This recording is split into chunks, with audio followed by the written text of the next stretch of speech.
इस कार्यक्रम के पुण्यार्जक हैं श्री कंवरलाल जी महावीर प्रसाद जी, पाटनी, मदनगंज, किशनगढ़, राजस्थान। दुनिया को अपने अनुकूल बनाने के लिए हमें पहले दुनिया के अनुकूल बनना पड़ेगा।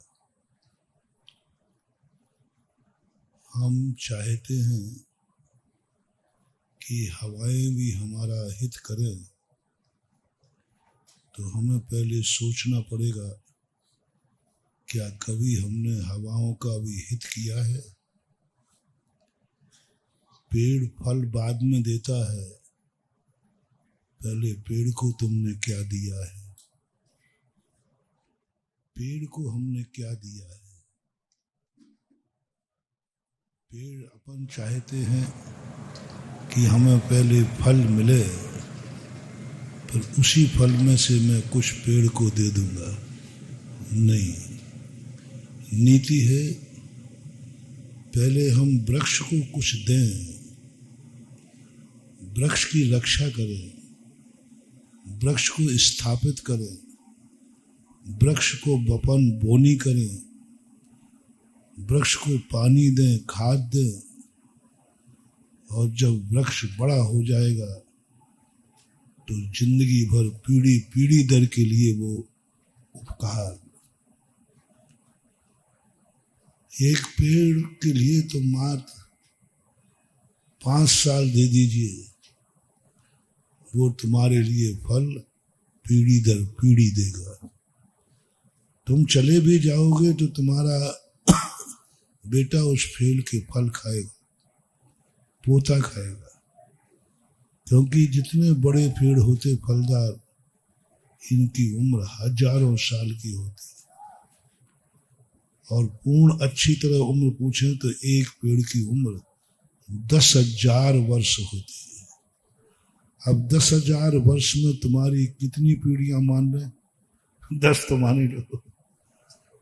तुमने मात्र उसको 5 साल दिए थे, तुमने मात्र उसका बीजारोपण करके, और वो तुम्हारी 10 पीढ़ियों तक फल देता है। कितनी बड़ी बात है। और यही नीति यदि हम सभी के साथ अपना लें, प्रकृति के साथ अपना लें, हम नदियों के पानी के साथ अपना लें, यही स्थिति हम राष्ट्र के साथ अपना लें। चंद लोगों ने प्राण दिए थे देश की आजादी के लिए, 100 साल लड़ना पड़ा देश की आजादी के लिए, लेकिन अब आजाद हो गया तो कितने सालों के लिए? वो चले गए, लेकिन उनकी संतान आजादी का सुख भोग रही है। हमें पहले बलिदान देना है। बलिदान दिए बिना हम आजाद नहीं हो सकते, हम स्वतंत्र नहीं हो सकते। वही व्यक्ति स्वतंत्रता का आनंद ले सकता है जिसने पहले कुछ बलिदान किया हो। ऐसा ही आप अपनी समाज को ले लीजिए। समाज से तुम्हें कुछ लेना है, तुमने समाज को क्या बलिदान किया है। समाज तुम्हारे हर अरमान पूरे कर देगी, लेकिन पहले समाज को तुमने क्या दिया है। हर कार्यकर्ताओं से मैं नियम बनाता हूं, पहले मैं ऐसे ही सफल नहीं हो जाता हूं। मेरे कुछ कंसेप्ट ऐसे हैं जो मुझे सफलता प्रदान करते हैं। मैं जब किसी भी स्कूल को खोलता हूं, पहले शर्त लगाता हूं कि पदाधिकारियों के बच्चे इस स्कूल में जरूर पढ़ेंगे, चाहे भली निःशुल्क पढ़ें, लेकिन पढ़ेंगे। जिस स्कूल में पदाधिकारी के बच्चे नहीं पढ़ सकते, उस स्कूल को मैं कभी आशीर्वाद नहीं दे सकता, क्योंकि मैंने आपकी अटेंडेंस ही जान ली है। स्कूल के आप अध्यक्ष, मंत्री, कोषाध्यक्ष आदि है, आपका बच्चा क्यों नहीं पढ़ रहा साहब? पढ़ाई तो वही है। इसका अर्थ तुम्हें मालूम है कि हमारा जो स्कूल है वो घटिया है। एक स्थान से मुझे ज्ञात हुआ, मैंने कहा भैया इस स्कूल में तो जैनी कोई पढ़ते ही नहीं, और आप पदाधिकारियों के बच्चे भी तो छोटे छोटे तो होंगे। महाराज हैं। मैंने क्यों नहीं पढ़ते? बोले महाराज मुझे अपने बच्चों की जिंदगी बर्बाद करना है। अरे बर्बाद करना है, तुम अपने बेटे की जिंदगी बर्बाद नहीं होने देते, दूसरों की क्यों बर्बाद कर रहे हो? तब मैंने उससे, अब तो एक छोटा सा संकेत से सब समझ जाते हैं। उस दिन के बाद से मैंने कहा नहीं, पहले पदाधिकारी वही रहेगा जिसके बच्चे स्कूल में पढ़ेंगे।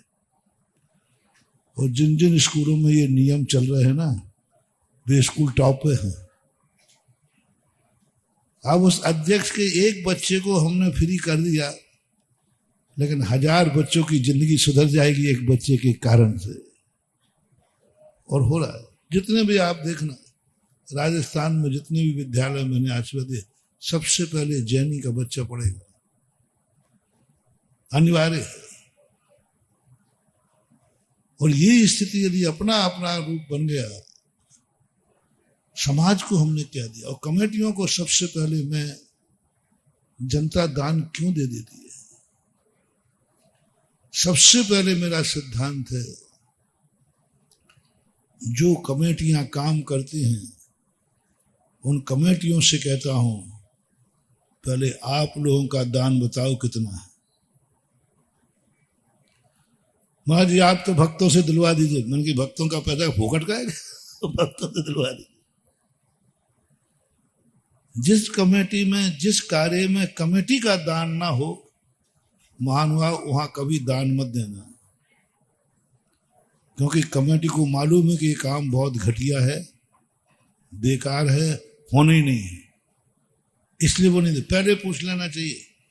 सारे भक्तों से कह रहा हूं, जिस कार्य में कमेटियों के पदाधिकारी या कमेटियों का, पंचायत का या ट्रस्ट का या समिति जो भी तुम्हारी होती है, उनका यदि दान नहीं आया हो तो कदापि दान मत देना, तुम्हारा दान व्यर्थ जाएगा। और जिस काम में कमेटी आगे आगे दान दे, उस समय तुम जैसे बने तैसे दान देना, तुम्हारे धन का सदुपयोग होगा।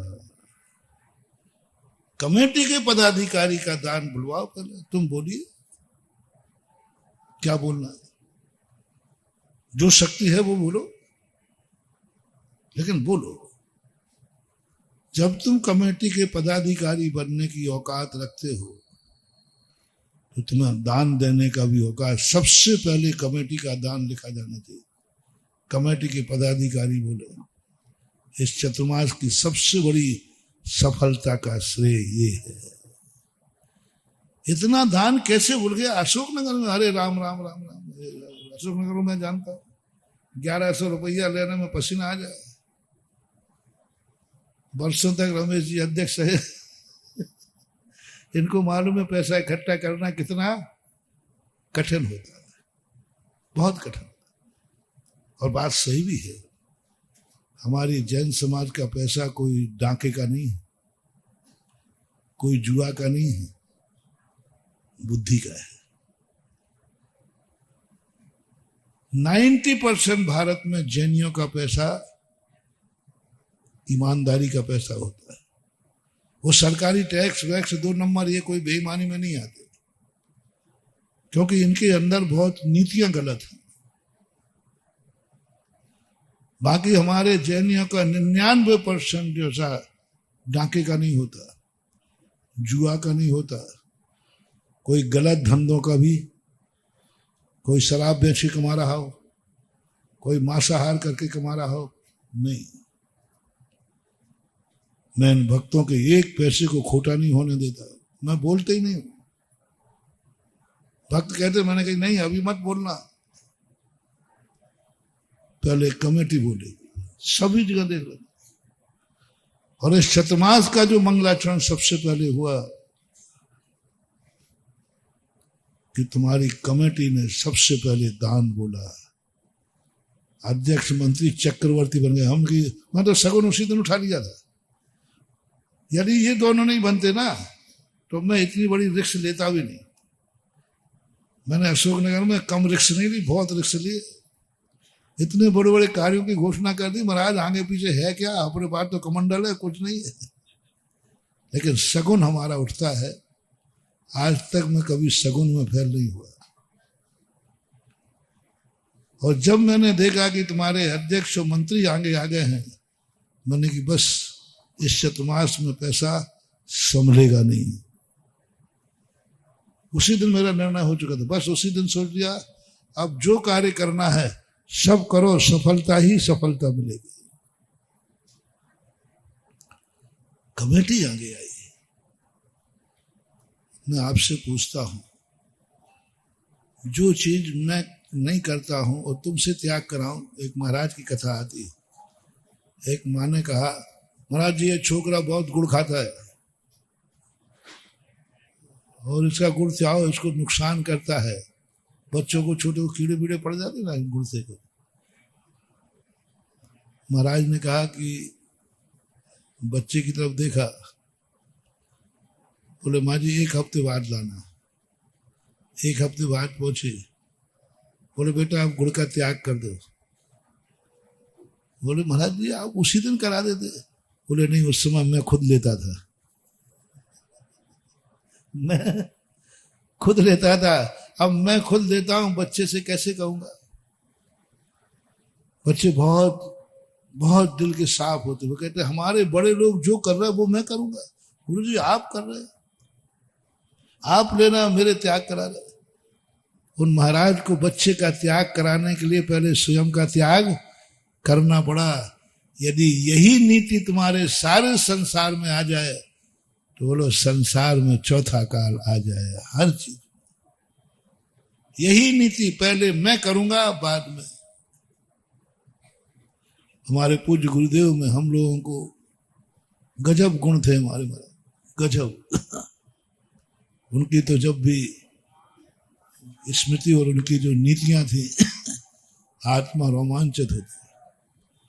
पूज्य गुरुदेव को जब हम लोगों ने थोड़ा सा ठंड में बिना चटाई के रहने का अभ्यास किया, आचार्य से बुला के मना कर दिया। नहीं कह दिया ना हम लोगों ने, नहीं हम लोग कुछ नहीं कह दिया ना, नहीं करोगे। थोड़े दिन के बाद आचार्य से बुला के पूछते हैं, कहते हैं बोलो किन किन को चटाई नहीं लेना है। तो हमने कहा आचार्य जी महीना भर पहले तो आपने डांट दिया, कोई भी चटाई का त्याग नहीं करेगा, सब चटाई लेंगे और सभी ओढ़ेंगे। चटाई होती थी ना वैसे उनमें। महीने भी पहले तो आपने डांटा। बोले नहीं अब मैंने खुद करके देख लिया। ओहो, ये है आचार्य का लक्षण, ये है गुरुओं का लक्षण। पहले उन्होंने स्वयं करके देखा कि इसमें क्या अनुभूति, नींद आती है नहीं आती, कुछ होता है, तब शिष्यों को। हमारे आचार्य महाराज कोई भी तपस्या, कोई भी ज्ञान पहले वो स्वयं अपने जीवन में लाते थे, फिर उसके बाद हम लोगों को उपदेश देते कि मैंने करके देख लिया है, आप लोग करो। पूज्यवर शांति सागर महाराज मरण करते समय उनके 20-22 मिनट का उपदेश है।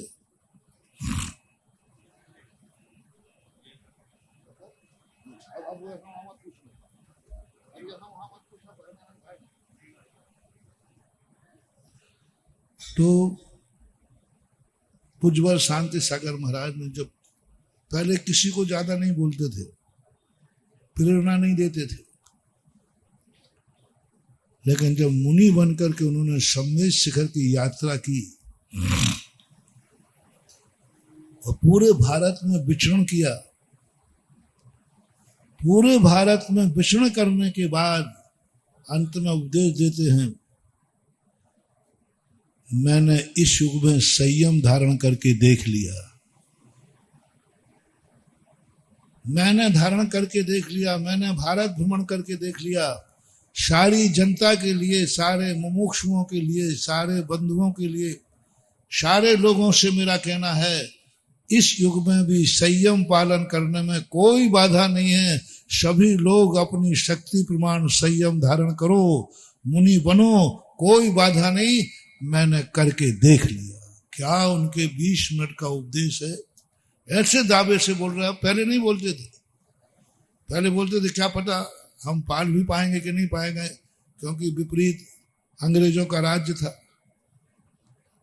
पर उन्होंने कहा कि नहीं, मैंने धारण कर ले। लोग कहते थे पंचम काल में मुनि व्रत नहीं पलता, पंचम काल में संयम नहीं पलता, शक्ति की हीनता है। उनका नहीं, डरो मत, बिल्कुल मत डरो, मैंने खुद करके देख लिया। आप संयम धारण करो। वह घोषणा ऐसी हुई कि आज तक हजारों मुनि उस घोषणा पे बन गए। पहले उन्होंने अनुभव, महान आत्मा यही कहलाती है, पहले हर चीज को स्वयं अनुभव करता है। राजनेता में और अपने धर्म नेता में अंतर क्या है? राजनेता में माला जब मिलती है तो आगे आ जाता है, और डंडे पड़ते हैं तो जितने भी हंगामा हो, तुम्हें आज तक कोई नेता नहीं पिटा। पिटती कौन है? वर्कर है। और माला की बात आए तो किसको मिलती है? नेता। और हमारे धर्म शास्त्र में है, जो भी संकट आएगा पहले गुरु पर आएगा, बाद में चेला पे आएगा। शांति सागर महाराज ने पूरे भारत में घूम के कहा कि नहीं, मैंने घूम लिया, कहीं कोई दिक्कत नहीं है, आराम से मुनि व्रत पल सकता है। और यही हमारे आचार्य महाराज सब चीजें, कोई भी चीजें पहले वो स्वयं अपनाते थे, स्वयं करते थे, फिर अपना अनुभव करके देते थे। यही स्थिति हमें समाज में चाहिए है। हर चीज में वो स्वयं करे, स्वयं अपनाए। आओ, तुम आओ, लो पहला दान मेरा लिखो, लो पहली अब पहला मैं लिखाता हूं। एक के बाद एक लोग सैकड़ों लाइन पे खड़े हो जाएंगे। बहुत बड़ी बात है। उसके बाइक पर प्रभाव पड़ता है जो मंच संचालक स्वयं पहले घोषणा करता है।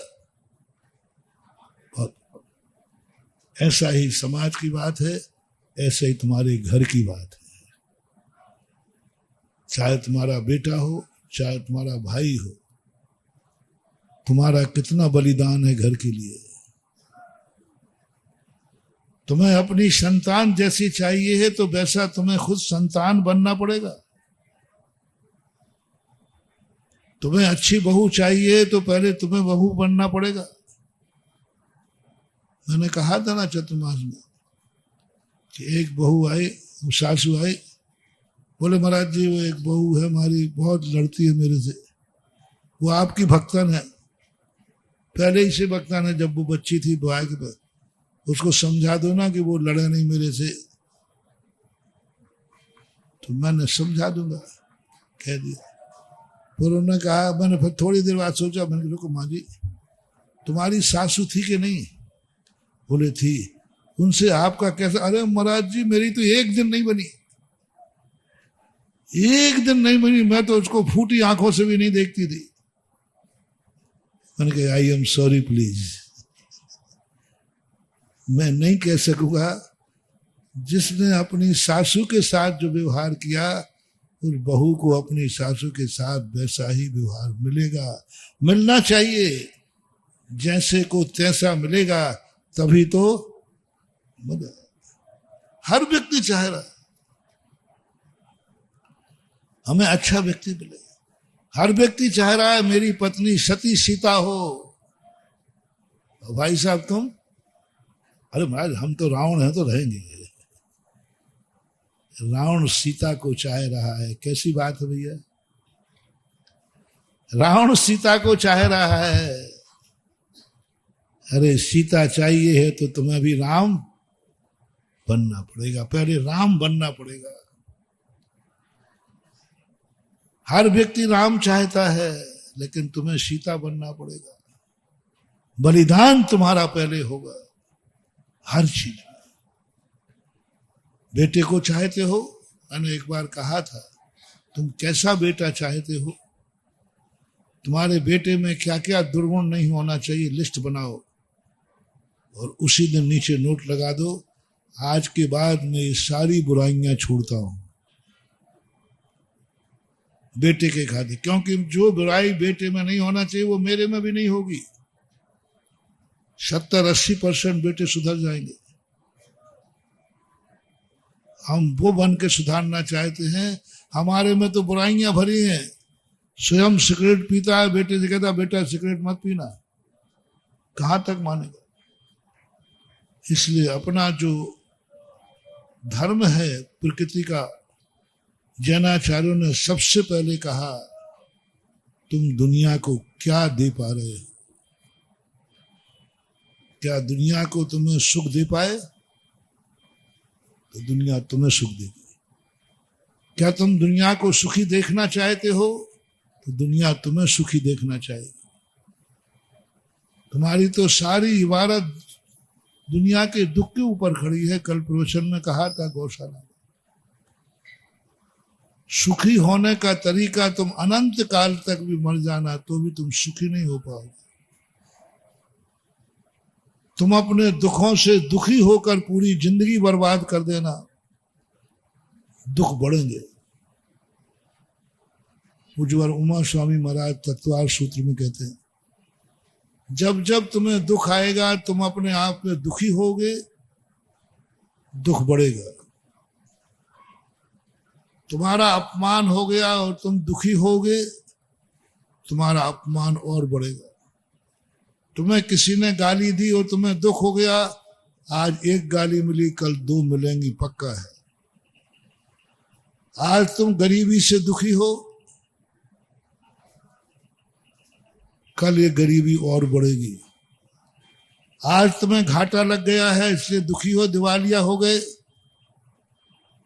अगली साल फिर दिवालिया हो गए। आप बीमार हो इसलिए दुखी हो, ये बीमारी और बढ़ेगी। ये आर्त ध्यान कहलाता है शास्त्रीय भाषा में। अनिष्ट संयोग मिलने पर यदि हम दुखी हो गए, हमारा संसार, हमारे दुख बढ़ेंगे।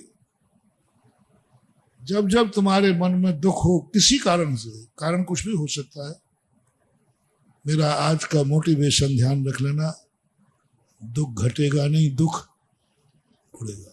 अब किन किन कार्यों से आप अपनी जिंदगी में दुखी होते हो?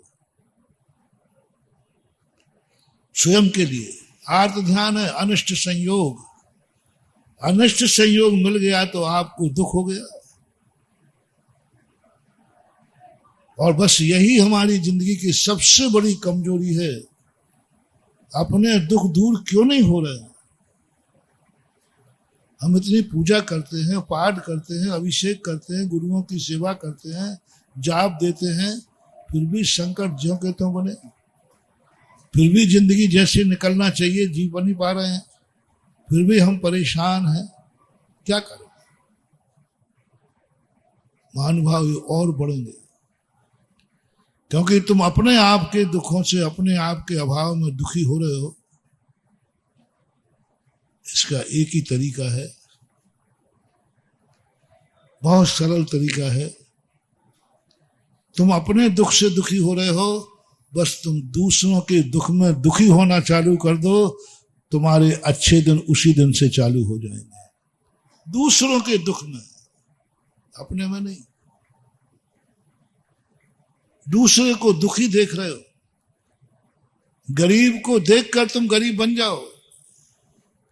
जैसा गरीब गरीबी में रो रहा है, तुम अमीर बन के रो रहे थे, बोले क्यों? आज एक गरीब की दुर्दशा देख करके मन नहीं कर रहा है कुछ भी करने का, कुछ भी करने का मन नहीं। ऐसे ऐसे लोग हमारे संसार में पड़े, ऐसी गरीबी, और वे तो बहुत सुखी हो। बस उसकी गरीबी हटे या ना हटे, तुम्हारी अमीरी अमर हो गई,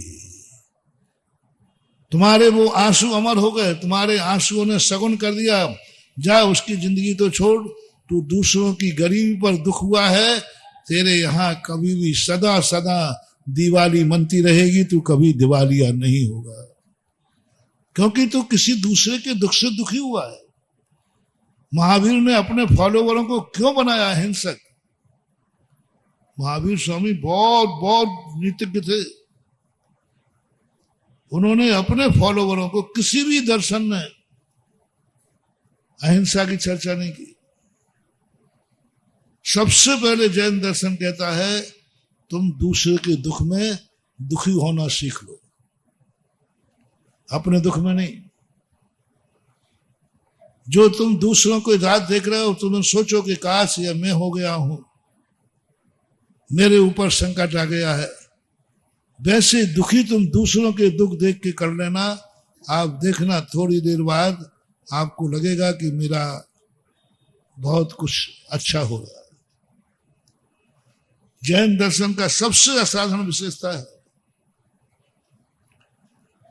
और यह कला हमें सीखना चाहिए। कल मैंने कहा हमने गायों की सेवा के लिए वहां नहीं बुलाया था, तुम्हें सुखी बनाने के लिए बुलाया था। गाय को सुखी कौन बना पाया? पारसनाथ का उदाहरण दिया। नाग नागिन को पारसनाथ बचा नहीं पाए, लेकिन नाग नागिन के दुख में दुखी होकर के उन्होंने इतना पुण्य कमा लिया कि वे आज जगत के तीर्थंकर बन गए और धर्मेंद्र पद्मावती बचाने आ गए। दुखी हो जाओ, अपना बलिदान दो दुखी के लिए, अपना बलिदान दो दुखी के लिए। वो दुखिया तुम्हारी जिंदगी में जन्म जन्म तक उपकार मानेगा। पारसनाथ ने अपना बलिदान दे दिया एक नाग नागिन को। जिस नाग नागिन को देख करके लोग मारने दौड़ते हैं, उसके लिए पारसनाथ ने अपना सब कुछ खो दिया। घूमने जा रहे थे दोस्तों के साथ गंगा तट पर, घूमने जा रहे, वो छोड़ दिया। मौज मस्ती करने जा रहे थे, छोड़ दिया। पिकनिक मनाने जा रहे थे, सब कुछ छोड़ दिया और उसके पास पहुंच गए। उन्होंने तो 10 मिनट का त्याग किया होगा, घंटे आध घंटे का त्याग किया होगा, लेकिन उन धर्मेंद्र पद्मावती बन करके उनके लिए कितना बड़ा त्याग किया। तुमने क्या किया है? बलिदान तुमने क्या दिया? 2 आंसू दे दो दुखी के लिए। आंसुओं का बलिदान तुम्हारी जिंदगी में ऐसी खुशियां लाएगा कि कभी आंख में आंसू नहीं आएगा, आएगा तो खुशी का आएगा।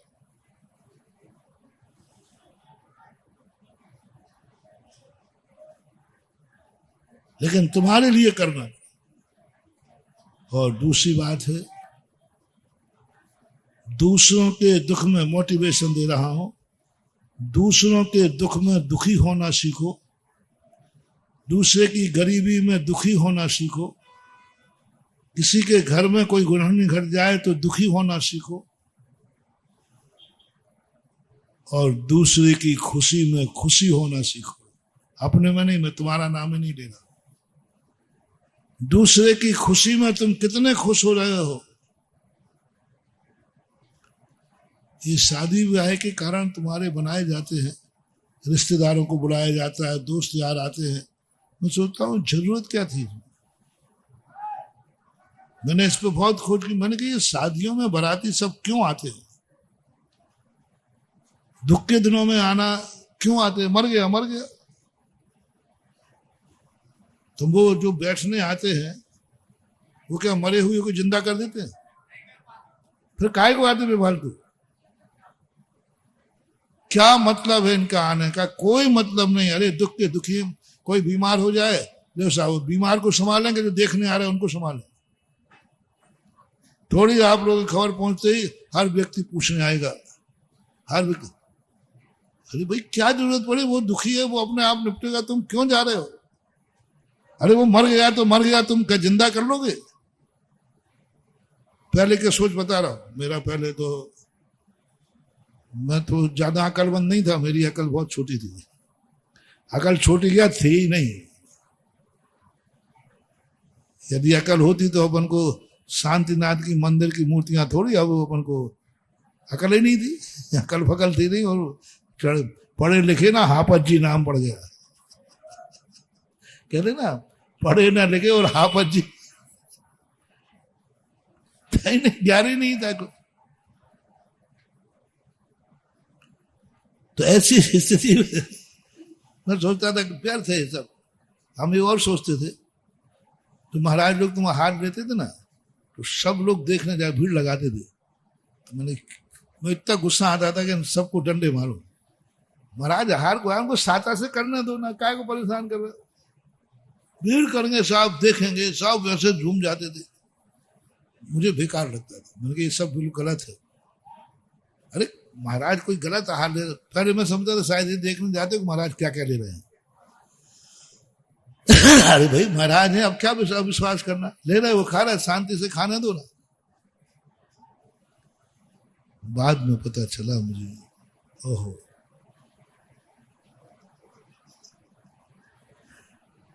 देखो, मेरे से गलती नहीं होती है ये तो मैं दावा नहीं करूंगा, गलती होती है, लेकिन मेरे को अपनी गलतियों पर एक गर्व है। क्या कर मुझसे गलतियां तो होती हैं, पर गलतियों पर मुझे गर्व है, क्योंकि मेरा मन गलती पता चलने पर तुरंत स्वीकार कर लेता है, ये मुझे गर्व है। कभी मेरे प्रवचन में भी कोई बात कभी चूक जाता हूँ भाई, रेफरेंस तो चूक जाता हूँ, तो दूसरे दिन मैं जरूर उसको कहता हूँ भाई कल जो मैंने बोला था वो थोड़ा सा मिसअंडरस्टैंडिंग हो गया, यानी थोड़ा सा चूक गया हूँ, इसको सुधार। पर इस बात से मैं अपने आप से बहुत खुश हूँ। मुझे अपनी गलतियों का गम नहीं है उतना ज्यादा, होता नहीं, क्योंकि मेरे अंदर एक परिणाम आ गया, गलती कितनी बड़ी हो जाए वो सब माफ है। सबसे बड़ी गलती है कि गलती को स्वीकार नहीं करना। सबसे कितनी बड़ी गलती हो जाए वो एक्सेप्ट कर लेता है, स्वीकार कर लेता है, तो बड़ी बड़ी गलतियां भी माफ हो जाती।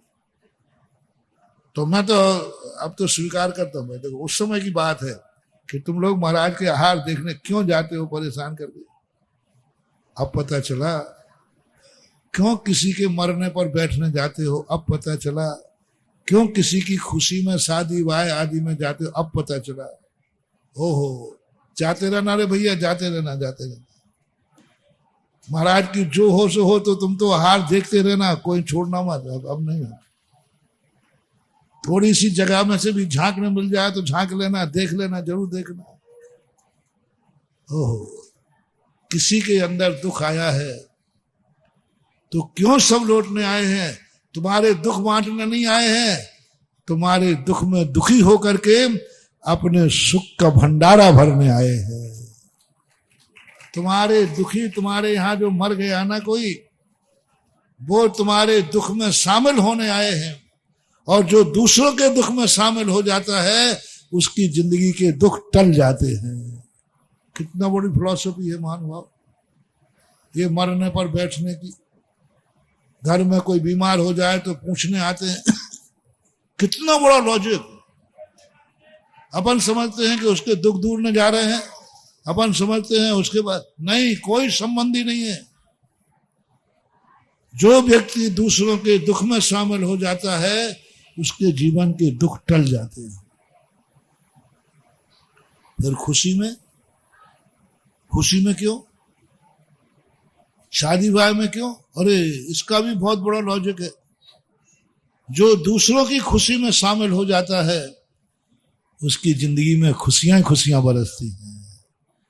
आज उसके यहां बारात थी, तुम खुशी में शामिल हो गए, वहीं से पुण्य कमा के लाओगे कि एक दिन तुम्हारे दरवाजे भी बारात आएगी और दुनिया को तुम चलाओगे। ये बीज है। किसी की बारात में जाने का अर्थ है अपनी बारात का बीजारोपण है। किसी वे दुख में जाने का अर्थ है अपने दुख का विनाश है। दुख आएगा, सब में सोच लेना। और किसी गुणानुवाद, जो पद हम चाहते हैं किसी को मिल गया है तो उसकी अनुमोदना करना बहुत बड़ी। महाराजों के आहार दान देखने जाने का फल क्या? एक दिन तुम्हारी दशा भी वैसी हो जाएगी जो महाराज की है। देखना मात्र से नौला, गिलहरी, बिजली जो आहार नहीं दे पा रहे थे गिलहरी, पेड़ पे मात बैठ करके देख लिया, देखने मात्र से, ओ क्या बात होगी महानुभाव, देखने मात्र से उन जीवों का बीज बोया गया और बाद में वो आदिनाथ, भरत, बाहुबली, राजा सियाल ऐसे 4 जीव बने। कहां से शुरुआत हुई? देखने मात देखा था उन्होंने, हार दे नहीं सकते थे। कुल वहां जंगल के अंदर 2 महाराज आहार कर रहे थे, ये 4 प्राणी पेड़ पर बैठे देख रहे थे और देख करके अनुमोदना कर रहे थे, धन्य दाता धन्य पाए। जब आहार आदि देखने जाओ, ये 2 शब्द अंदर ले आना, धन्य दाता धन्य पाए। धन्य है वो दाता जो आहार दे रहा है, धन्य है ये पात्र जो आहार, बस ये शब्द अपने अंदर आ जाए, आपको वही पुण्यबंध होगा जो देने वाले को हो रहा है, आपका अनुमोदना। इसलिए लोग जाते हैं भगवान को देख कर, क्या कहते हैं अपन, धन्य है भगवान आप ऐसी महान दशा पा गए। इतना कहने मात्र से एक दिन अपन भी भगवान बन जाएंगे। क्यों मुनियों के प्रति तो प्रशंसा करते फिरते हो, क्यों मुनियों की पूजा करते फिरते हो? मुनि है इसलिए नहीं, इसलिए कि आज हमारी शक्ति नहीं है, हम मुनियों को देख करके अनुमोदना करेंगे कि धन्य है महाराज आपने ये महाव्रत धारण किए।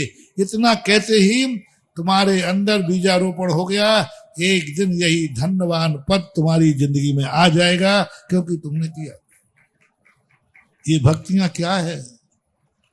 भगवान कुछ करते नहीं है और भगवान की भक्ति के बिना कुछ होता नहीं, कुछ नहीं करते। भक्ति देखो क्यों हम लोग प्रेरणा देते, भगवान को नहाना नहीं है, फिर भी हम आपसे लोटों पर लोटे ढलवाते हैं। भगवान के लिए नहीं मानूंगा, मैंने पहले ही कहा भगवान के लिए मेरी कोई क्रिया नहीं है, सारी क्रिया आपके लिए। क्यों आज भक्तांबर शुरू कर रहे अखंड असीमकालीन? भगवान के लिए कि भगवान की थोड़ी प्रशंसा कम हो रही होगी? है नहीं मानूंगा। मात्र एक उद्देश्य है कि हमारे अशोकनगर का एक एक बच्चा एक दिन भगवान बने। जहां मैंने 3-3 चतुर्मास किए, वहां मेरी एक ही इच्छा है कि जिन्होंने 3 चतुर्मासों में कैसे भी रूप से उपस्थिति दर्ज कराई है, वो एक दिन इस संसार में नहीं भगवान बन के दुनिया में स्थापित हो। बंदे तदगुण। और जब तुम अखंड पाठ 24 घंटे करोगे तो एक दिन संसार में भी रहोगे तो अकृत्रिम चैत्यालयों की वंदना करोगे, क्योंकि तुमने यहां पर जहां पर स्थापना निक्षेप है, यहां तुमने अखंड भक्तांबर पाठ। इसलिए मैंने कल कहा था हमको, आज भी कह रहा हूं, हर अशोकनगर का 8 वर्ष से ऊपर का बालक, और जब तक तुम्हारे गले में दम है 24 घंटे ये महा अलौकिक चमत्कारी भगवान जो तुम्हारे अंदर आए हैं, एक बार आके भक्तांबर जरूर पढ़ लेना, जरूर पढ़ लेना, जरूर पढ़ना। भगवान के खातिर नहीं, मेरे खातिर नहीं, तुम अपने खातिर पढ़ लेना। मैं नहीं चाहता हूं कि तुम हर विपत्ति में मेरे पीछे घूमो, मुझे खोजते फिरो, महाराज कहाँ है, महाराज कहाँ है। मैं नहीं चाहता कि तुम मेरा भक्त मेरे पीछे घूमता फिरे। राजनेता चाहते हैं कि इसको ऐसा करो जिससे हमारे पीछे घूमे, मैं नहीं चाहता। मेरा तो भाव है कि कभी तुम्हारे ऊपर संकट आए, मैं तुम्हारे लिए ऐसी हॉस्पिटल खोल के जा रहा हूं कि मेरे को खोजने की जरूरत नहीं, इस हॉस्पिटल में भर्ती हो जाना, जाओ तुम्हारी बीमारी का दवा इलाज हो जाएगा। हर भक्त मेरे पीछे ना दौड़े। मैंने ऐसा अखंड भक्तांबर पाठ शुरू करा, मात्र एक बार का नियम लेना है तुम्हें, 24 घंटे में एक बार मैं भक्तांबर पाठ सुभाषगंज मंदिर के आदिनाथ के सामने पढ़ूंगा, घर में नहीं। अंतर आता है, किसके सामने पढ़ना है इसका अंतर आता है, बहुत अंतर आता है, बहुत अंतर आता है। वही व्यक्ति 1100 रुपए का दान नहीं देता है, और महाराज बैठ जाए तो ये आप लोगों ने देखा है कि नहीं? क्यों भैया, क्या बात हुई?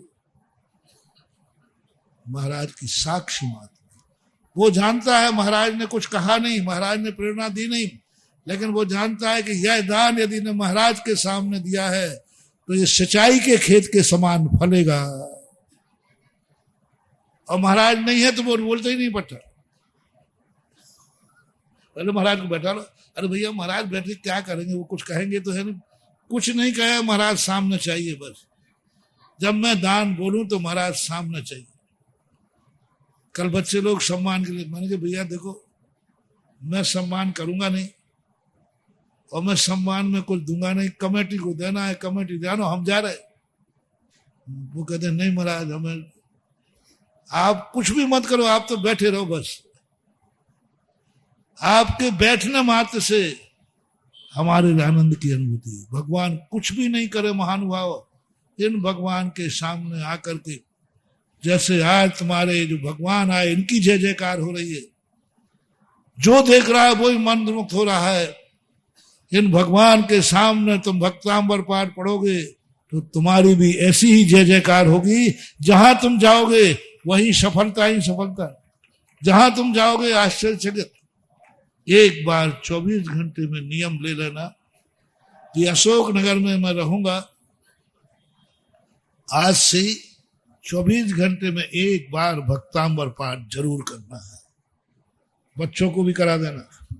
बच्चे वाले स्कूल से आते हो उस समय उनसे कह देना। और कल मैंने क्या कहा था, रिश्तेदार भी, आप लोग रिश्तेदार आए तो कहना साहब जब तक मैं चाय बना रही जब तक आप भक्तांबर पढ़ाओ, जब तक मैं भोजन तैयार कर रही हूं तब तक यहाँ बैठे क्या कर रहे भक्तांबर पढ़ाओ। और वो कहे मुझे तो आता ही नहीं है, तो कोई बात नहीं, 10 मिनट वहां बैठ के आ जाओ, उस मंदिर में बैठ के आ जाओ, सुन के आ जाओ। अपने रिश्तेदारों को बताओ हमारे अशोक नगर का चतुर्मास की उपलब्धि क्या है। लो ऐसा खजाना खुला है यहाँ कि सारा जगत को यहां से बांटो, पुण्य का भंडार बांटो, रिश्तेदारों को बांटो, दोस्त आ रहा है उनको बांटो, हर दुखी को बांटो। जाओ, यहां क्या बैठे हो, मंदिर में जाओ, एक भक्तांबर सुन के आ जाओ। चमत्कार देखना तुम्हारे रिश्तेदारों का भी, वो स्तब्ध रह जाएंगे कि क्या हुआ ये, मैं तो हताश हो चुका था। तो एक ऐसा अस्पताल, एक ऐसा स्थान खोल के जा रहा हूं तुम्हें, जो तुम्हें हमारे पीछे नहीं घूमना पड़ेगा। जब भी तुम्हें संकट आवे इन भगवान के सामने आकर भक्तांबर पढ़ लेना, मेरा आशीर्वाद तुम्हारे सिर पर सदा बना रहेगा। वही मिलेगा जो तुम सामने आशीर्वाद ले रहे हो, क्योंकि ये निधि सब तुम्हारे लिए खोल के जा रहा हूं, तुम्हारा। और कोई बोले 24 घंटे अशोक नगर में काम धंधा कुछ नहीं है ज्यादा। वो कहते ना इन बनियों को काम कुछ है नहीं और फुर्सत है नहीं। और ये डिपार्टमेंट तो पूरा सबसे ज्यादा यदि खाऊ डिपार्टमेंट है।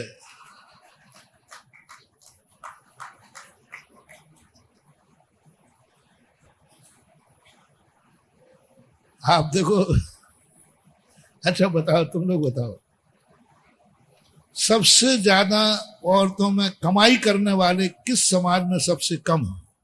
कमाई करने वाले क्या? रमेश जी, कमाई करने वाला पूछ रहा हूं। अपने घर से लगा लो, अपने मोहल्ले अशोक नगर से लगा लो। अच्छा, अशोक नगर में कितनी महिलाएं कमाती हैं जैनियों के?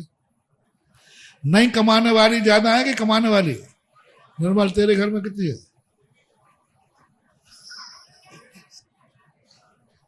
एक ठंडी का चावल देख लिया ना। यही समृद्ध समाज का लक्षण है। जिस समाज, अब थोड़ा थप्पड़ मार दिया तो सहला दो। जिस समाज की नारी जाति कमाती नहीं हो, समझ लेना उस समाज का भविष्य उज्जवल है। वह समाज कभी दरिद्र नहीं हो सकती और वह समाज सदा दिन दूनी रात चौगनी इज्जत में ऊपर रहेगी, क्योंकि उस समाज की महिलाएं नहीं कमाती। जिस घर की महिलाएं नहीं कमाती हैं, पुरुष राजा कहलाता है और स्त्री रानी कहलाती है। रानी कमाती नहीं। यही रानी का लक्षण है कि इस घर में खाते तो सब है, कमाता पुरुष है। समझ लेना, कैसे भी गरीबी हो तुम रानी हो और ये राजा है, ये विशेषता होती। अब तुम्हारे लिए कम से कम गॉड गिफ्ट मिला है, तुम्हें रानी बना दिया है, तो थोड़ा सा समय सास बहू की किलकिल में ना निकाल के, यहां वहां की बातें ना निकाल करके 24 घंटे में एक बार यहां भक्तांबर पड़ जाओ। शायद तुम्हारी जिंदगी आज तो हमारी बातों से रानी हो, कल तुम साक्षात रानी बन सकोगी। कोई मतलब नहीं, जैसे तुम्हें 5 मिनट का एक आध घंटे का समय मिले, आ जाओ। दिन में 10 बार आओ, क्या बात हो गई? एक घर में तुम कितने बार आते जाते हो, निकलते हो? आप अपने घर में कितने बार बाहर आते हो, कितने बार अंदर जाते हो? 10-12 बार तो हो जाता होगा। जब 10-12 बार भैया हम घर में आते हैं जाते हैं, क्यों ना मंदिर में दिन भर में 10-12 बार आना हो जाए, जाना हो जाए। चलो 5 मिनट बैठे यहाँ, भक्तांबर बैठ के आ गए, लो जाके बैठे, 2 कड़े पड़े, वापस आ जाओ। जब घर में हम 10 बार आ रहे हैं, 10 बार जा रहे हैं, तो ये आदत मंदिरों में क्यों नहीं कि हम 10 बार आ रहे हैं और 10 बार जा रहे हैं? जब मिला समय, अभी 1 घंटे का मिला था, 1 घंटे बाद फिर आ जाऊंगा। रात में समय मिला था, आ जाऊंगा। जब समय फ्री मिले, क्या कर रहा हूं, बैठा है, 1 घंटे का टाइम है अभी, चलो मंदिर में बैठ के आता हूं।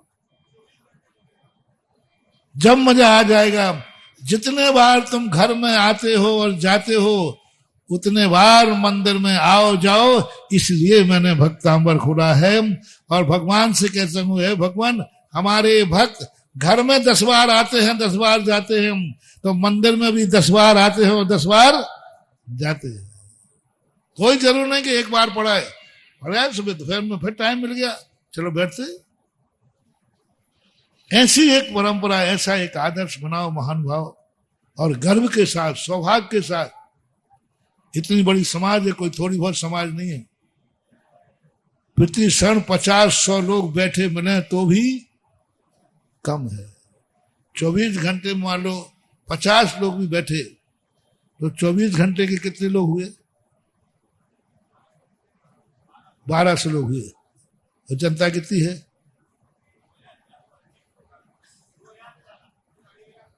घर हैं 2-2.5 हजार, तो व्यक्ति तो ज्यादा ही होंगे। 10,000, हमने तो 1200 का है। यानी प्रति समय 100 व्यक्ति भी महिला पुरुष बैठे मिले तो भी कोई बड़ी बात नहीं है। तो ऐसा परंपरा बनाओ, और भक्तांबर विधान आज शुरू कर रहे हैं, वो भी एक अलौकिक हो। पूरे अशोकनगर को उपदेश मान लो, चाहे आदेश मान लो, जो मानना हो, साल भर में एक भक्तांबर विधान तो आदिनाथ भगवान के सामने करना ही है। भी मत लगाना, साल भर में कभी भी एक बार 1-1.5 घंटे का समय तुम भगवान को दो। जो मैंने कहा ना, तुम थोड़ा बलिदान तो दो। मैं भगवान को इतना बलिदान करा दूंगा तुम्हें कि तुम जन्म जन्म तक भी उनके उपकारों से दूर नहीं हो पाओगे। तुम थोड़ा तो दो, तुम साल भर में एक विधान तो दो, फिर देखो तुम्हारे कैसे पोवारा होती है। और विधान में कितना टाइम लगता है भक्तांबर में? 1-1.5 घंटे। 1-1.5 घंटे साल में एक बार। मेरा तो मन है, मानो तो मान जाना, नहीं मानो तो आपकी मर्जी। जितने घर में जिस दिन के खुशी के दिन आए, वे सब खुशी के दिन भक्तांबर विधान करें। जाओ, तुम्हारी खुशी कभी बंद नहीं होगी। घर में 10 लोग हैं, 10 के जन्मदिन पड़ेंगे कि नहीं? हर व्यक्ति का जन्मदिन भक्तांबर विधान से शुरू हो। हर व्यक्ति का जन्मदिन सुबह उठ करके सीधा भक्तांबर विधान करने जाएंगे, 1 घंटे में विधान करके आते। घर में 10 लोग हैं, 10 साल भर में 10 जन्मदिन का विधान, कोई ज्यादा कोई बड़ी चीज नहीं है। दुनिया भर की होटलों में यहां वहां जाके चॉकलेटों में बिता देते हो। जैसा घर में एक की शादी होती है कि जितने होते सभी की अलग अलग होती है? नहीं, एक की हो जाए तो सब नहीं होती ना। पूछने देखो भैया, जानता नहीं है तो पूछ लेते। हमारा जी सबकी भाइयों की अलग है, बेटों की अलग है। तो शादी सबकी एक ही दिन हुई थी कि सबकी अलग अलग दिन है? क्यों ना शादी का क्या बात है, क्यों ना दोनों सुबह उठो कि आज अपनी शादी की सालगिरह है, चलो मंदिर जी में भक्तांबर विधान करके शुरू करते हैं। शादी की सालगिरह हमारी होगी तो हमारे भगवान आदिनाथ भगवान के सामने विधान करके होगी। करो ये शगुन, बहुत छोटे छोटे टिप्स हैं। साल भर में एक बार तुम्हारी शादी की सालगिरह आती है, उसको भक्तांबर विधान से शुरू करा दो। दोनों जने जाकर भक्तांबर विधान करेंगे, आज हमारी शादी की सालगिरह है, आज हमारा जन्मदिन है। एक एक घर से 10-10 विधान हो जाएंगे साल भर के। एक एक घर से 10-10 विधान, जन्मदिन, शादी की सालगिरह। और यदि तुम्हें अपने दद्दा पर बाप पर उपकार कुछ हो, तुम्हारा बाप तुम्हारे ऊपर कोई उपकार करके गया कि नहीं गया, ये बता दो। और नहीं कही हो तो वैसे कह दो, कोई बात नहीं, मैं तुम्हारे बाप का तुम्हारे ऊपर कोई ना कोई उपकार है कि नहीं है? कुछ दे के गया है कि लेके गया है? दे के गया है। कम से कम वो दद्दा के उस बाप की पुण्य स्मृति पर एक विधान कर दे रे, इतने कर ले कम से कम साल भर में एक बार। और बाप ने तुम्हारे लिए कुछ तो किया होगा। अरे कुछ नहीं किया तो नहीं किया, लेकिन जन्म तो कुछ नहीं किया तो तुम्हें बड़ा, तो कुछ नहीं किया तो तुम्हें बचपन तो उसने गोदी में खिलाया। उसके उपकार के बदले तुमने क्या दिया? तुम्हें वो सब कुछ दे गया, जीवन दे गया, वसीयत दे गया। उसके बदले में तुम मात्र एक कि मैं अपने दादाजी की, मैं अपने पिताजी की पुण्य स्मृति जब भी आएगी मेरा भक्तांबर विधान होगा। ये 3 चीजें आपको दे दी।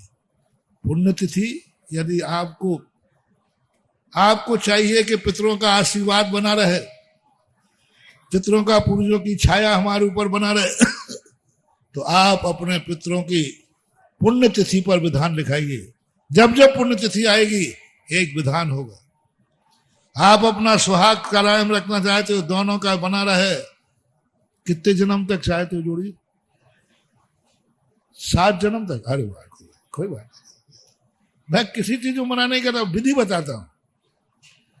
चाहते हो कि 7 जन्म तक जोड़ी बनी रहे तो जाओ दोनों जोने शादी की सालगिरह पर भक्तांबर विधान आदिनाथ भगवान के सामने करना। तुम चाहते हो कि जैसा कुल में हमारा जन्म हुआ है, अच्छे कुल में जन्म हुआ है और अच्छा कुल तुम्हारे लिए मिल गया है, तो जाओ हर व्यक्ति को जन्मदिन पर यहाँ अपना भक्तांबर विधान करना है। जाओ, अगला भाव भी तुम्हारा ऐसा ही जैन कुल में जन्म होगा, क्योंकि आपने जन्मदिन भगवान के चरणों में व्यतीत किया। आपने जन्मदिन में भक्तांबर विधान किया। उसी समय आपका रजिस्ट्रेशन, आप मर के कैसे भी किसी भी कहीं दुनिया में जाएं तो ये जैन कुल की गोदी में जाके आपका जन्म होगा, क्योंकि आपने जन्मदिन। तो ये 3 लोगों के लिए मैंने स्पष्ट कह दिया। अब इसके बाद करो तो मानो, नहीं करो तो मैं डॉक्टर हूं, पर्ची लिख सकता हूं, तुम्हारे साथ मेडिकल नहीं जा सकता। दवाई तुम्हें खाना है, मेडिकल तुम्हें जाना है, पर्ची मैंने तुम्हारे नाम लिख दी है कि अब इसके बाद भी तुम रोते हुए आओगे तो मेरे पास आए तो मैं पूछूंगा क्यों, क्या बात है, ऐसा ऐसा भक्तांबर नहीं जा, चल यहाँ दिमाग खाओ आ गया। इतना बढ़िया रास्ता बता रहा हूं और 1-1.5 घंटे की बात है और साल भर में 2-4 विधान पढ़ेंगे, 5 विधान पढ़ेंगे। सब करो महानुभाव। आज की यह शुभ बेला, आज का यह स्वर्णांतिक दिन अपन लोग लिखने जा रहे हैं। अभी अपन भक्तांबर विधान की शुरुआत करेंगे और उसी समय अखंड भक्तांबर पाठ की शुरुआत करेंगे। विधि ये होगी, भक्तांबर विधान प्रतिदिन चलेगा, लेकिन कोई एक व्यक्ति कोई विधान प्रवचन होगा बिना माइक का, एक व्यक्ति पढ़ता रहेगा, कोने में बैठ के पढ़ता रहेगा। सुबह पूजन पाठ होता है, शांति धारा होती है, तो माइक वहां चलेगा, वो व्यक्ति चुपचाप मौन होकर के भक्तांबर पाठ पढ़ता रहेगा। इधर शांति धारा पूजन पाठ चलते रहेंगे। जैसे ही पूजन पाठ समाप्त हो जाएंगे फिर दिन भर माइक चालू रहेगा। बाहर माइक नहीं लगाना, क्योंकि लोगों को डिस्टर्ब हो सकता है। अंदर ही एक ऐसा चुंगा लगा देना जिससे पूरे मंदिर में बरगनाएं घूमती रहे, बाहर वालों को कोई डिस्टर्ब नहीं हो, अजैनों को कोई डिस्टर्ब नहीं हो इसका ध्यान रखना। तो ऐसा ये विधान और भक्तांबर पाठ शुरू कर रहे, समय हो गया।